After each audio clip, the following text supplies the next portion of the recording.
Une secte a tenté d'infiltrer Hollywood. C'est l'histoire invraisemblable que je vais vous raconter aujourd'hui. Une histoire qui se termine, comme vous allez le voir à la fin de cette vidéo, par un retournement de situation assez troublant et mystérieux. Je vais vous raconter l'histoire d'un film dont vous avez peut-être déjà entendu parler, qui s'appelle Battlefielders, et qui est considéré comme l'un des plus mauvais films de l'histoire. Le truc, c'est que c'est pas juste un film nul. Il y a une rumeur qui dit que le film Battlefielders aurait été entièrement créé par une secte dans le but d'infiltrer Hollywood. Et pas n'importe quelle secte, puisqu'il s'agit de la scientologie. Aujourd'hui, on va enfin répondre à la question, le plus mauvais film de science-fiction de l'histoire a-t-il bel et bien été créé par une secte? Our first movie is an unholy mess named Battlefield Earth. This is one of the ugliest and most incomprehensible movies I've ever seen. I am one of the credited writers on one of the worst movies of all time.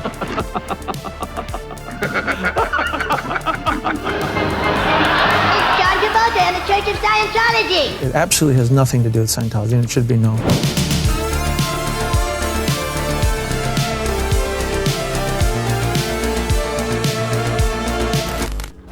Yep, là. Ouf. Mais qu'est-ce qu'il peut bien y avoir dans cette boîte? Bon, c'est le moment de vous présenter le sponsor de cette vidéo. Et non, partez pas, je suis certain que ça va vous plaire. HelloFresh, comme c'est écrit en gigantesque ici, est un service de livraison de nourriture. Et vraiment, je suis un énorme fan de leur service. C'est hyper simple, vous sélectionnez différentes recettes sur l'application ou sur leur site. Il y a jusqu'à 5 recettes par semaine et il y a des recettes différentes toutes les semaines. Vous faites votre propre menu en quelque sorte, hein, et HelloFresh vous livre tous les ingrédients pour cuisiner les recettes chez vous. En plus, vous pouvez mettre en pause ou arrêter votre abonnement quand vous voulez, c'est genre hyper flexible et je trouve vraiment le fonctionnement hyper pratique. HelloFresh sont les leaders mondiaux des kits repas et il y a une raison à ça, c'est que leurs recettes sont tout simplement délicieuses. J'ai eu l'occasion d'en essayer plusieurs pour cette vidéo et à chaque fois c'est un énorme kiff. On vient de faire la cuisine, on a fait pour 6 personnes. C'est hyper bon. Donc ça m'est super mal à l'aise de manger devant la caméra, mais c'est incroyable. C'est pas la première recette que je fais avec HelloFresh, j'en ai fait tout au long de la semaine là. C'est vraiment une des meilleures que j'ai essayé pour l'instant. Et c'était hyper cool à cuisiner. En plus, chaque recette est vraiment très courte à préparer, hein. Il y en a qui prennent même moins de 20 minutes à réaliser. Bref, c'est une super alternative si vous n'avez pas le temps pour faire les courses. Ça vous permet vraiment de gagner du temps et en plus de cuisiner facilement de très bons repas avec vos proches. Je vous jure, j'ai commandé une box pour la semaine et pendant toute une semaine, j'ai pas eu à me soucier de ce que j'allais manger. J'avais déjà plein de plats super variés, prêts à être cuisinés directement dans mon frigo. Même si ça n'a rien à voir avec le sujet de la vidéo, on est d'accord, je suis quand même hyper content de faire ce partenariat parce que vraiment je trouve leur service excellent. Et si HelloFresh vous intéresse, eh ben j'ai une promo de ouf à vous offrir. Cliquez sur le lien dans la description, vous tapez le code FRESHNICOLAS pour avoir jusqu'à 80 € de réduction sur vos 3 premières box HelloFresh. Faites-moi confiance, ça vaut vraiment le coup d'être essayé. Bon allez, il est temps de découvrir ce qu'il y a dans cette boîte. Waouh, c'est hyper frais, ça sent hyper bon déjà. Je vous montre ça tout de suite. Donc voilà, dans votre box, vous allez retrouver plusieurs petits sacs. Dans chaque sac, vous avez une recette. Et là, vous pouvez voir qu'il y a beaucoup de produits frais, de la viande, des légumes et tout un tas de choses pour faire vos recettes. Et là, sur ces feuilles, vous trouverez donc les recettes qu'il va falloir suivre pour réussir vos plats. Et là, justement, on allait faire des faritas. Comme je vous ai dit, pour avoir jusqu'à 80 € de réduction, vous pouvez cliquer sur le lien dans la description et utiliser mon code promo FRESHNICOLAS. Vous me direz ce que vous avez pensé d'HelloFresh. Maintenant, on retourne à la vidéo. Avant que je vous parle de Battlefielders et des possibles implications de la scientologie dans son développement, il faut qu'on explique ce qu'est la scientologie. La scientologie est une secte. Et je vois déjà les gros relous venir en commentaire. N'importe quoi, c'est pas vraiment une secte, chacun ses opinions, gna gna gna gna. La scientologie est une organisation accusée d'extorsion, d'esclavage, de manipulation et de violence physique et psychologique sur ses membres. Est-ce que ça fait assez secte pour vous? Cette organisation fut fondée dans les années 50 par L. Ron Hubbard à la suite de la parution de son livre de développement personnel, La Dianétique. L. Ron Hubbard, avant de créer sa propre religion, était un auteur de science-fiction pulp très prolifique. Il détient d'ailleurs à ce jour le record du nombre de livres publiés avec 1084 bouquins. Tous ces livres, tu les as tous lus? Non. Hubbard est un personnage extrêmement controversé puisque de très nombreux témoignages le décrivent comme un homme violent, instable, manipulateur et mythomane. À sa mort en 1986, ce sera David Miscavige qui prendra la direction de la scientologie. Miscavige est lui aussi une personnalité très controversée puisqu'il sera sujet à différents procès et enquêtes pour abus ou extorsion. Il y a même une enquête du FBI sur lui pour trafic d'humains et esclavage. Et il a été accusé par d'anciens membres haut placés de la scientologie de violences répétées. C'est-à-dire que pendant les réunions, le gars CIA a souvent frappé et humilié des gens. C'est d'ailleurs David Miscavige qui a réussi à faire pression sur le fisc pour classer la Scientologie comme organisation religieuse aux États-Unis et par conséquent faire en sorte que la Scientologie n'ait plus à payer aucun impôt sur ses rentrées d'argent. The IRS issued letters recognizing Scientology, and every one of its organizations as fully tax-exempt. The war is over! La Scientologie est aussi connue pour utiliser différentes techniques pour déstabiliser ses opposants qui sont appelés des suppressive persons ou SP. C'est des gens qui n'aiment pas ou qui critiquent la Scientologie ouvertement. On parle de harcèlement et même d'empoisonnement d'animaux de compagnie, genre ils auraient tué des chiens de compagnie appartenant à leurs ennemis. C'est horrible et on dirait vraiment un truc tout droit sorti du Parrain. Les scientologues chargés de harceler les suppressive persons, les SP, sont appelés les Squirrel Busters. Gardez bien ça en tête parce qu'on va reparler du harcèlement et des Squirrel Busters à la fin de la vidéo. Bon, tout ça c'est très glauque, mais ça marche comment la Scientologie? La Scientologie est un espèce de mélange de développement personnel, de pseudosciences et de récits de science-fiction. Un scientologue fait des séances d'audit pour éliminer ses pensées négatives, des séances qui sont bien évidemment payantes. Il doit acheter des livres vendus eux aussi à des prix exorbitants, tout ça dans le but d'atteindre des paliers, des niveaux spirituels, jusqu'à arriver au palier clair. Ça veut dire en gros que l'individu est débarrassé de toutes ses névroses et ses traumas. Oui, c'est un peu comme quand on gagne de l'XP dans un jeu vidéo. Après avoir atteint le niveau clair, tu peux continuer pour atteindre les niveaux supérieurs appelés OT. Et il paraît même que tu pourrais acquérir des super pouvoirs en atteignant ces niveaux. Bon, dans tout ce développement personnel bidon, il y a un véritable rejet de la psychologie et de la psychiatrie, et pour atteindre le niveau de Tom Cruise, il va falloir dépenser un paquet de tunas et se faire laver le cerveau par la secte pendant des années. Et tiens, en parlant de Tom Cruise, il est temps de parler des raisons pour lesquelles la Scientologie est si souvent rapprochée au monde du cinéma, et plus particulièrement à Hollywood. En fait, dans les années 60, il y a eu une volonté de la Scientologie de se rapprocher du monde du divertissement, et surtout des célébrités, pour faire la promotion de leur religion. En 1969, ils ont acheté un bâtiment à Los Angeles, le Celebrity Center, qui a servi à recruter des stars pour faire la promotion de leur organisation. Et la star la plus connue qui est vraiment la figure de proue de la Scientologie, c'est évidemment Tom Cruise.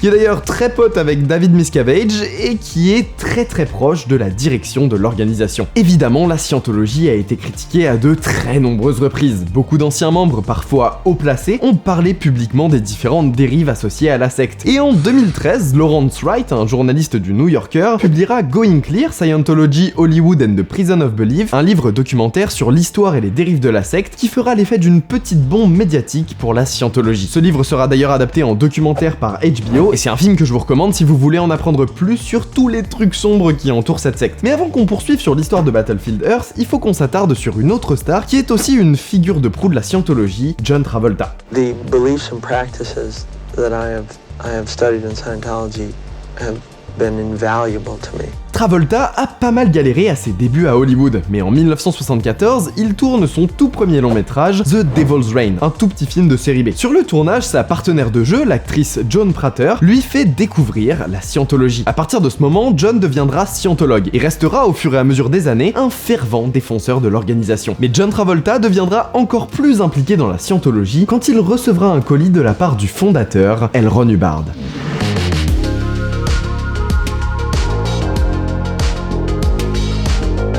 Dans les années 70, Hubbard poursuit son plan de faire découvrir sa religion à un public encore plus large en passant par le cinéma. Il écrit donc son tout premier scénario en 1977, Revolt in the Stars, qui est une simple repompe des différentes croyances scientologues. Ce scénario ne va intéresser personne à Hollywood. Cette première tentative de faire percer sa religion sur grand écran est donc un échec. Mais notre histoire commence réellement avec ce livre. Battlefield Earth, A Saga of the Year 3000. Il est publié en 1982 et reçoit des critiques assez mitigées. Hubbard a une manière d'écrire de la science-fiction assez datée qui ressemble beaucoup plus au récit pulp des années 50 qu'à ce qui se fait dans le monde de la SF dans les années 80. Mais Battlefield Earth devient tout de même, en quelques mois, un très bon succès commercial et apparaîtra même sur de nombreuses listes de best-sellers, comme la prestigieuse liste du New York Times. Alors, sur le succès commercial des livres de L. Ron Hubbard, il y a un truc assez controversé, c'est que pas mal de reporters ont déclaré que la scientologie poussait ses adeptes à acheter en masse les nouveaux livres de L. Ron Hubbard pour ensuite les retourner en librairie ou les revendre sur le marché de l'occasion afin de booster les ventes des livres et les faire figurer sur des listes de best-sellers comme celle du Los Angeles Times ou du New York Times. Donc en fait, qualifier Battlefielders de best-seller, c'est un petit peu de la triche. L'idée derrière tout ça était surtout de réussir à faire adapter le livre au cinéma en montrant aux producteurs qu'une adaptation de Battlefielders A Saga of the Year 3000 avait le potentiel d'être un bon succès au box-office. C'est dans cette optique-là que L. Ron Hubbard va envoyer un exemplaire dédicacé du livre à l'acteur John Travolta. Travolta est touché par cette attention et dévore le livre. Sauf qu'au début des années 80, Travolta n'a pas vraiment le pouvoir de monter un projet d'une telle envergure. En fait, la carrière de Travolta ne va pas très bien durant cette période. Travolta, c'est un acteur qui a une carrière un peu spéciale. Sa popularité, au fur et à mesure des décennies, est un peu en montagne russe. Il a joué dans d'énormes succès au box-office qui ont fait décoller sa carrière, pour ensuite enchaîner avec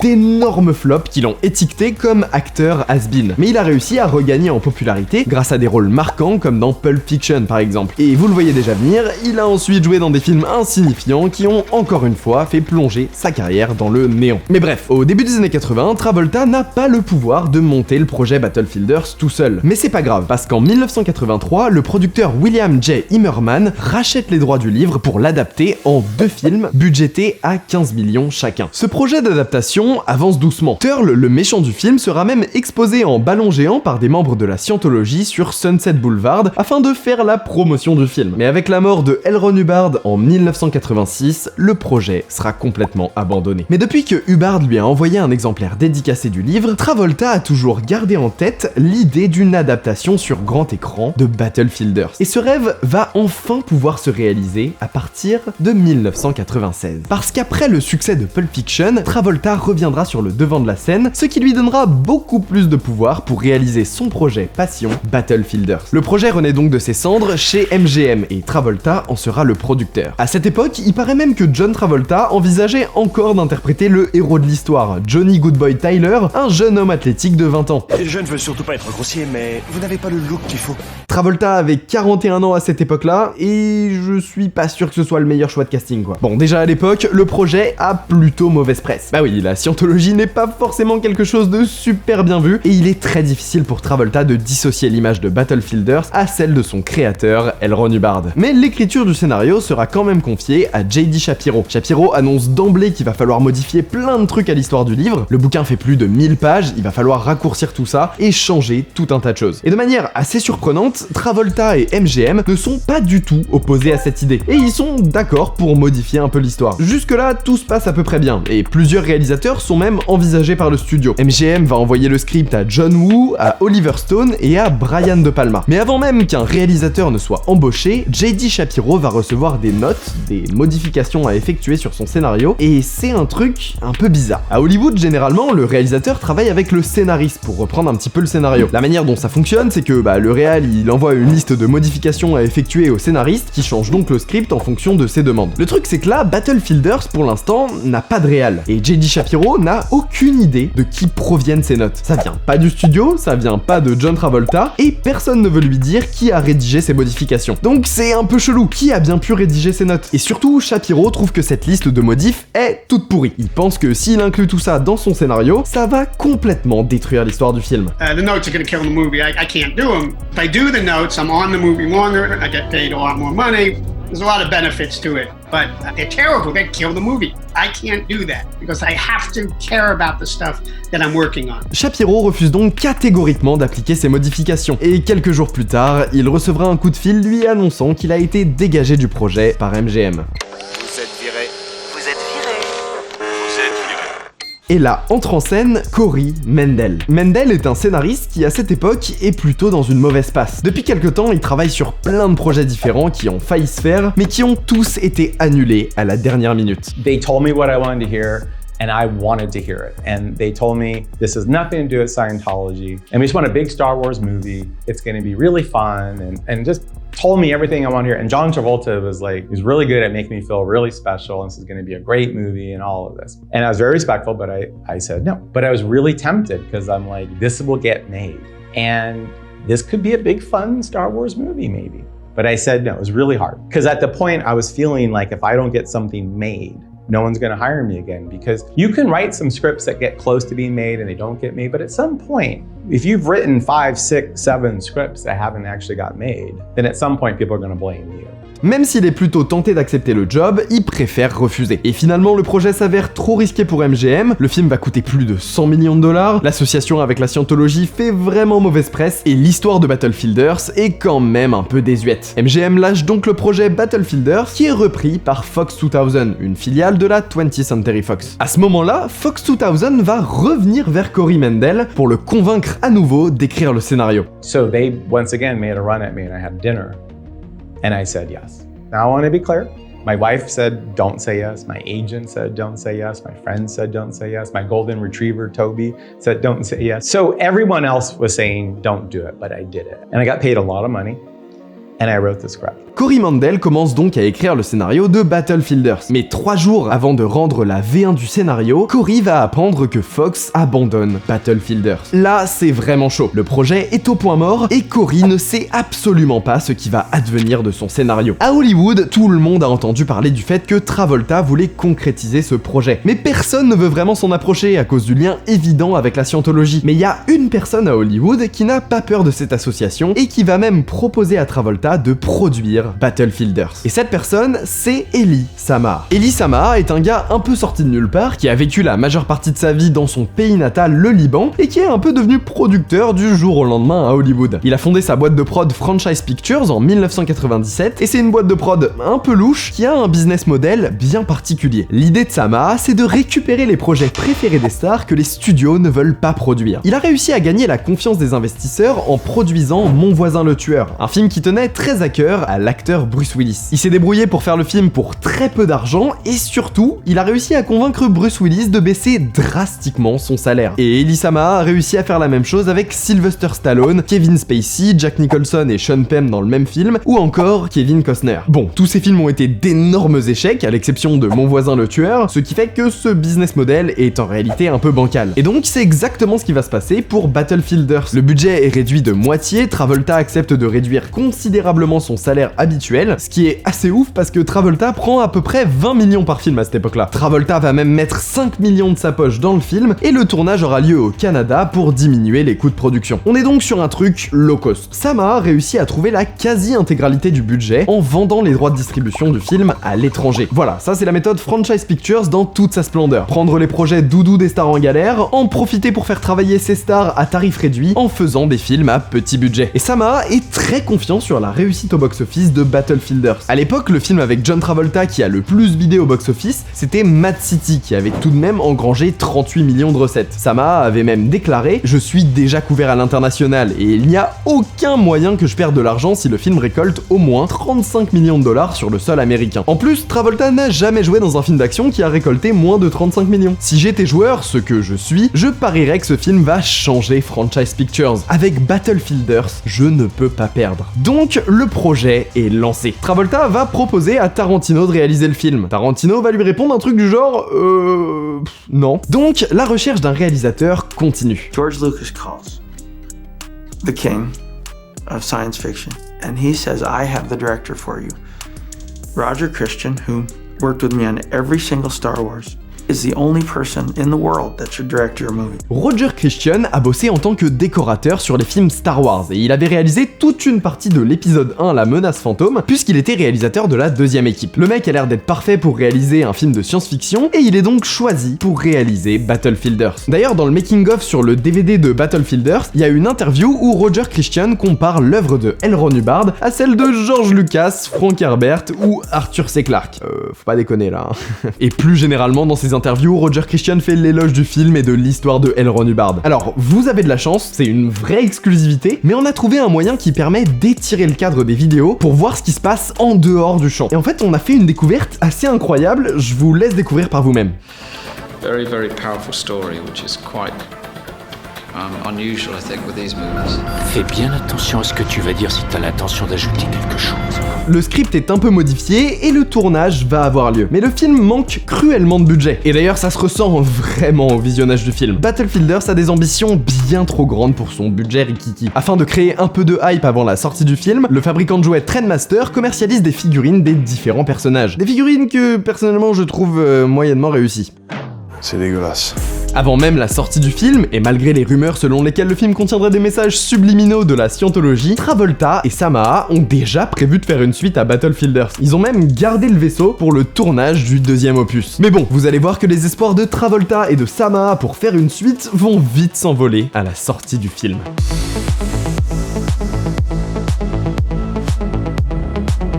Quand Battlefielders sort au cinéma le 12 mai 2000, c'est un échec cuisant. Malgré la promotion intense de Travolta, le gars allait dans tous les médias possibles pour parler de son film, Battlefielders n'atteindra qu'un score ridicule de 29,7 millions de dollars au box-office, ce qui place les recettes du film en dessous des attentes de Eddie Samaha, qui avait besoin d'un minimum de 35 millions pour rentrer dans ses frais. Battlefielders sera d'ailleurs le premier film à vraiment fragiliser la boîte Franchise Pictures, et ça marquera un peu le début de la fin de la carrière de Eddie Samaha à Hollywood. Ouais, parce que quelques années après, en 2004, Entertainment, une société de production allemande, fera un énorme procès à Franchise Pictures parce que Eddie Samaha les a complètement arnaqués. En gros, ce qui s'est passé, c'est que, comme je vous ai expliqué, Samaha allait faire financer ses films en revendant les droits de distribution à des distributeurs européens. Entertainment faisait partie de ces boîtes européennes qui finançaient les films, et c'était même celle qui apportait le plus d'argent à Franchise Pictures. Entertainment avait accepté de financer un paquet de films, environ 60, dont Battlefielders, à hauteur de 47% du budget. L'arnaque de Franchise Pictures, c'est qu'il leur filait en fait des budgets falsifiés. Pour prendre l'exemple de Battlefielders, officiellement, le film a coûté 77 millions. C'est ce qui était écrit sur le budget qu'ils ont transmis à Entertainment. Entertainment leur a donc filé environ 35 millions pour le film, sauf que Battlefielders n'a en réalité coûté que 44 millions. Bref, ils se sont chopés un maxi procès qu'ils ont évidemment perdu parce que l'arnaque saute aux yeux. Franchise Pictures a dû payer des dommages et intérêts de 121,7 millions à Entertainment, ce qui a donc complètement coulé la boîte en 2007. Si vous voulez en savoir plus, on parle d'un autre procès de Franchise Pictures dans cette vidéo. Mais attendez un peu avant d'aller regarder cette vidéo là, parce que dans à peine quelques minutes, on va s'attaquer à l'implication de la scientologie dans la création de Battlefielders. Le film obtiendra 7 Razzie Awards, dont pire scénario, pire acteur, pire réalisateur et évidemment pire film. Il sera même nommé pire film de la décennie par ces mêmes Razzie Awards. Le film entachera la carrière des deux scénaristes ayant travaillé dessus, J.D. Shapiro et Corey Mendel. Il signera le début de la fin de la carrière de John Travolta, qui enchaînera les échecs et les navets par la suite. Et il est aujourd'hui considéré comme l'un des pires films de l'histoire du cinéma. Et j'aimerais qu'on s'attarde là-dessus 2 minutes. Battlefielders est en effet un très mauvais film. Le jeu des acteurs, en particulier de Travolta, est complètement aux fraises. C'est assez difficile à croire que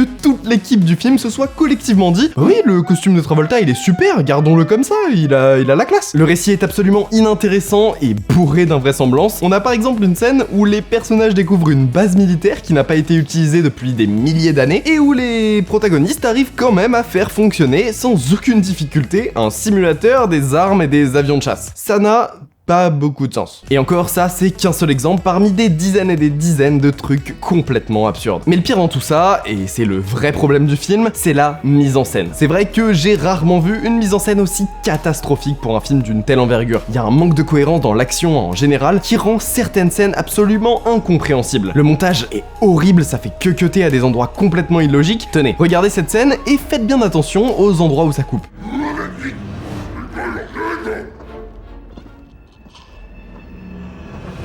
On a 4 plans pour nous montrer exactement la même chose. Ça n'a aucun sens en termes de mise en scène et c'est horrible à regarder. Et dites-vous bien que tout le film est comme ça, hein. Les seuls plans un peu réussis, qui se posent un peu et où on a le temps de comprendre l'action qui se passe à l'écran, sont les plans qui ont sûrement été exclusivement supervisés par l'équipe d'effets spéciaux. Et évidemment, il faut qu'on crève l'abcès, le truc le plus moche et le plus insupportable dans la mise en scène de Battlefielders, c'est ces plans débulés. Le film entier est penché. C'est le truc le plus souvent critiqué dans dans le film, et c'est vrai que ça rend le film absolument irregardable, et ça n'aide pas du tout le spectateur à comprendre les actions qui se passent à l'écran. Donc, la vraie cause de la médiocrité du film, c'est selon moi le metteur en scène, Roger Christian. Mais pour être honnête, je pense aussi que c'est la faute de Elie Samar, parce que normalement, à Hollywood, les producteurs ont aussi un rôle créatif. Ils sont là pour veiller à la cohérence artistique du film et au bon déroulement du projet. Et donc, ils ont leur mot à dire sur les décisions artistiques. Le truc, c'est que Elie Samar ne fonctionne absolument pas comme ça. Il ne prend jamais part au processus créatif, il s'occupe juste de mettre sur pied les projets et de gérer la partie financière. Un bon producteur n'aurait jamais pondu Battlefielders, parce qu'il aurait arrêté le carnage avant que ça ne dégénère. Donc ouais, la mise en scène est atroce, c'est en grande partie à cause de Roger Christian, mais ça ne serait pas arrivé si Elie Samar avait été compétent dans son rôle de producteur. Bon, Battlefielders c'est un gros navet, c'est vraiment pas bien, mais ça n'en fait pas un très bon nanar pour autant, à part quelques répliques qui sont du pur génie. While you were still learning how to spell your name, I was being trained to conquer galaxies. Le reste du film n'est pas vraiment drôle, y a vraiment pas de quoi se taper des barres pendant 2 heures, c'est juste pas bien en fait, et je trouve que la plupart du temps, les détracteurs du film font part d'une certaine mauvaise foi. Non, Battlefielders n'est pas le pire film de l'histoire du cinéma, loin de là. Vous avez déjà vu un film de Neil Breen pour dire un truc pareil ? Bon, ok, là je prends un exemple extrême parce que Neil Breen fait ses films sans aucun budget, mais pour prendre des exemples de films à gros budget, je trouve que des films comme Catwoman, Le Fils du Masque, Die Hard 5 ou encore Pixel sont des trucs bien plus infâmes que Battlefielders. Bon, après, effectivement, ces films-là ne sont pas des adaptations du créateur d'une des plus grosses sectes du monde. Effectivement, ça doit jouer un peu. Et même dans la filmographie de Travolta, je trouve qu'il y a des trucs bien plus honteux que Battlefielders. Gotti ou The Fanatic, par exemple, sont des purges de compétition. Il faut absolument que vous voyez The Fanatic, c'est un film de Fred Durst. Keep on rolling, baby. You know what time it is. Où John Travolta joue un fan complètement ouf qui stalk un acteur de film d'action. Là, on est sur un nanar complètement ridicule et hilarant. Moose is in the house. Moose is in the house. Watch out. Watch out. Here's Moosey. Ah non, voyez ça, c'est incroyable. Et d'ailleurs, comme dans Battlefielders, dans The Fanatic, Travolta arbore une coiffure particulière. Tenez, faisons un sondage et dites-moi en commentaire quelle coupe de cheveux vous préférez entre celle de The Fanatic et celle de Battlefielders. Franchement, même si celle de Battlefielders est incroyable, je crois que ma petite préférence va à The Fanatic. Bon bref, tout ça pour dire que Battlefielders est une merde, pas la plus grosse merde au monde, et en plus, c'est pas vraiment un très bon nanar. Maintenant, on va enfin répondre à la question posée en début de vidéo, parce que le mystère plane toujours sur l'implication de la scientologie dans la création de Battlefielders. Alors, la scientologie a-t-elle secrètement réalisé Battlefielders ?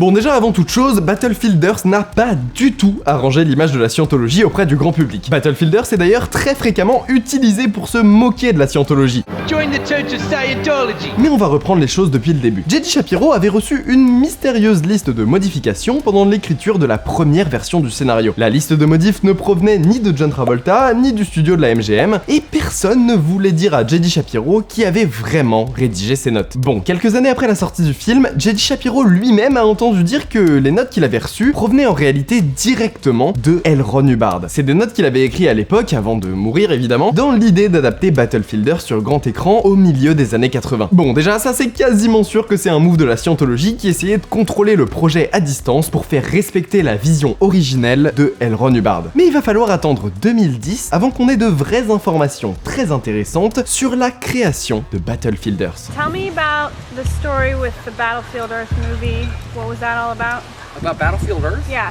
Ça, c'est Marty Rathbun, un ancien membre très haut placé de la scientologie qui a quitté l'église en 2004. Après son départ, Marty a vidé son sac. Il a commencé à dévoiler publiquement tous les secrets les plus embarrassants et sombres de la scientologie, notamment la violence physique exercée sur les fidèles au sein de l'organisation. Il a balancé plein de trucs très choquants sur le leader David Miscavige, avec qui il avait travaillé en étroite collaboration pendant plusieurs années. Marty est notamment interviewé dans le film Going Clear dont je vous ai parlé précédemment, avec d'autres anciens membres haut placés de la scientologie. Et ce qui va nous intéresser maintenant, c'est que le 1er décembre 2010, il va publier une vidéo sur sa chaîne YouTube qui s'intitule Battlefielders.mod.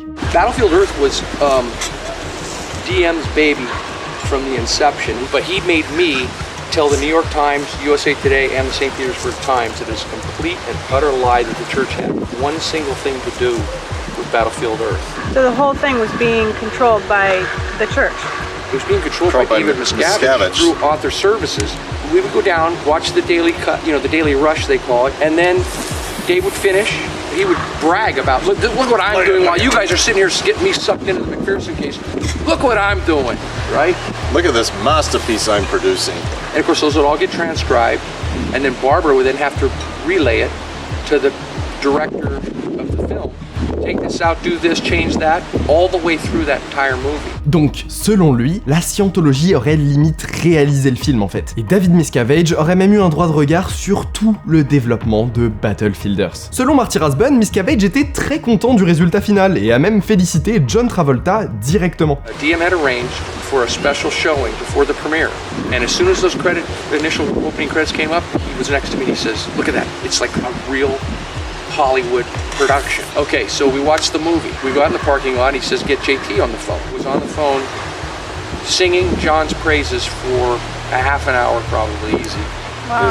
This is the greatest contribute movie. So much to the expansion of Scientology, and this is like the greatest thing. This is the greatest favorite LRH should anybody. be proud of you. Mais lorsque le film s'est planté au box-office, la direction de la Scientologie aurait reporté toute la faute de cet échec sur John Travolta. That weekend, when the movie tanked, immediately he disowned any ownership for it at all. It was that fucking JT motherfucker with all his out ethics. Oh yeah. Yeah. And It was He blamed it on instant. JT. The only who was him. He was like the super director. He controlled every aspect of it, down to the daily rushes. DM and I picked him up at the airport. Get in the car, and Tom Cruise says, "Hey Dave, what's with that Battlefield Earth, man? Jesus, it's the worst PR in the world." And DM turns to him and says, "If I had anything to do with that thing never would have went anywhere. You're kidding. I wouldn't allow that thing to see the light of day." Mais il y a un petit problème. Vous savez, pour préparer mes vidéos, je fais des recherches, j'essaye de tout vérifier au maximum, notamment en évaluant la fiabilité des personnes qui rapportent les informations. Et dans notre cas, Marty Rathbun, je suis pas sûr que ce soit une source vraiment très fiable. Laissez-moi vous expliquer parce que c'est une histoire vraiment troublante. Rathbun a bel et bien fait partie de la Scientologie, et c'est sûrement quelqu'un qui a commis pas mal de choses assez répréhensibles au sein de l'organisation. Scary, huh? Makes you wonder what I'm capable of, right?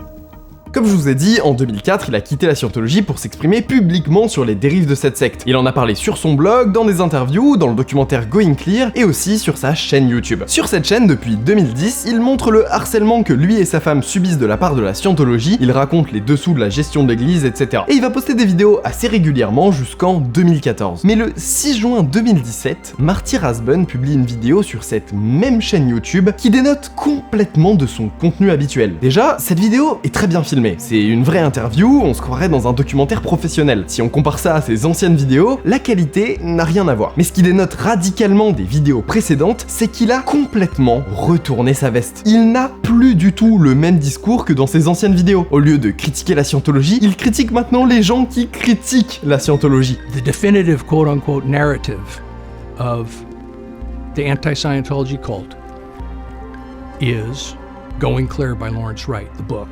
That they consider the Bible. À partir de la publication de cette vidéo, Rathbun va publier quasiment une vidéo par jour pendant 2 mois et demi, où il dénonce point par point, non pas les agissements de la Scientologie, mais les dérives des activistes anti-Scientologie. C'est un virage à 180 degrés que personne ne comprend. Plus tard, il va continuer à publier d'autres vidéos jusqu'en début 2018, et ensuite ce sera silence radio pendant 4 ans. Il a recommencé à publier quelques vidéos dans le même style au début de l'année sur sa chaîne, mais coup de théâtre, il y a moins d'un mois, le 5 juin 2022, il a tout supprimé. Plus aucune trace des vidéos pro-Scientologie. Bon, tout ça est vraiment hyper chelou. Officiellement, Marty n'est pas redevenu membre de la Scientologie, personne ne sait ce qui s'est vraiment passé. Il y a eu pas mal de spéculations, hein. Peut-être que l'église a fait pression sur Marty en menaçant de divulguer des informations secrètes, peut-être qu'il a été payé pour retourner sa veste et dire du bien de la Scientologie, peut-être que ça a un lien avec le procès que sa femme a fait à la Scientologie en 2018, ou peut-être qu'il en avait juste marre de se faire harceler par les fameux Squirrel Busters. Je trouve ça super étrange qu'un gars qui ait quitté l'église et qui a dénoncé ses agissements finisse par changer radicalement de position en défendant cette organisation. Et c'est pour ça que je vous dis qu'il faut prendre les informations de Marty à propos de Battlefielders avec de très grosses pincettes, parce que ce gars n'est tout simplement pas une source fiable. Perso, je pense que la Scientologie a eu une grosse implication dans la création de Battlefielders. Honnêtement, je peux pas vous dire que c'est sûr à 100%, donc je vous laisse vous faire votre propre avis sur la question. Et si vous ne connaissez pas l'histoire d'une autre secte bien particulière qui a voulu purifier le cinéma américain, je vous laisse regarder ça juste juste ici, c'est une histoire complètement ouf, il faut trop que vous voyez ça. Si vous voulez soutenir mon travail, vous pouvez faire un don sur Utip ou vous pouvez cliquer sur le bouton rejoindre juste en dessous de cette vidéo. Je risque d'avoir bien besoin d'argent quand la scientologie va vouloir me coller un procès au cul. Abonnez-vous et mettez la cloche si c'est pas déjà fait, on se retrouve la semaine prochaine, ciao.